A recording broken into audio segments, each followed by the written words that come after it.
ചോദ്യം: നബി സല്ലല്ലാഹു അലൈഹി വസല്ലം പെൺകുട്ടികളിൽ ആദ്യം വിവാഹം ചെയ്തു കൊടുത്തത് ആരെ? ഉത്തരം: സൈനബ് റളിയല്ലാഹു അൻഹയെ. ചോദ്യം: ഉമ്മുൽ മുഅ്മിനീൻ ആയിഷ റളിയല്ലാഹു അൻഹ മരണപ്പെട്ടത് എപ്പോൾ? ഉത്തരം: ഹിജ്റ 58 റമദാൻ 17-ന്. ചോദ്യം: ഇന്ന് ഭൂവാസികളിൽ ഏറ്റവും ഉത്തമർ നിങ്ങളാണ് നബി സല്ലല്ലാഹു അലൈഹി വസല്ലം ആരോട് പറഞ്ഞു? ഉത്തരം: ഹുദൈബിയയിൽ പങ്കെടുത്തവരോട്.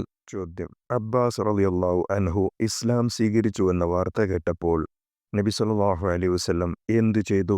ഉത്തരം: തൻ്റെ അടിമയായ അബൂ റാഫിഅനെ മോചിപ്പിച്ചു. ചോദ്യം: മരിക്കുമ്പോൾ ഖദീജ റളിയല്ലാഹു അൻഹയുടെ വയസ്സെത്രയായിരുന്നു? ഉത്തരം: 65 വയസ്സ്. ചോദ്യം: നബി സല്ലല്ലാഹു അലൈഹി വസല്ലം മരണപ്പെടുമ്പോൾ അബ്ദുല്ലാഹിബ്നു അബ്ബാസ് റളിയല്ലാഹു അൻഹുവിൻ്റെ പ്രായം എത്ര? ഉത്തരം: 13 വയസ്സ്. ചോദ്യം: ഉഹുദ് ദിവസം ഹംസ ബിൻ അബ്ദുൽ മുത്തലിബിനോടൊപ്പം ഖബറടക്കം ചെയ്തത് ആരെ? ഉത്തരം: അബ്ദുല്ലാഹിബിൻ ജഹ്ഷ് റളിയല്ലാഹു അൻഹുവിനെ. ചോദ്യം: കഅബ തകർക്കാൻ അബ്രഹത്ത് കൊണ്ടുവന്ന ആനകളുടെ എണ്ണമെത്ര? ഉത്തരം: 13 ആനകൾ. ചോദ്യം: ഹിജ്റ പോയപ്പോൾ നബി സല്ലല്ലാഹു അലൈഹി വസല്ലമയുടെ വയസ്സെത്ര? ഉത്തരം: 53 വയസ്സ്. ചോദ്യം: നബി സല്ലല്ലാഹു അലൈഹി വസല്ലമയുമായി വിവാഹിതയാകും മുമ്പ് ഖദീജ റളിയല്ലാഹു അൻഹയുടെ തൊഴിലെന്തായിരുന്നു? ഉത്തരം: കച്ചവടം.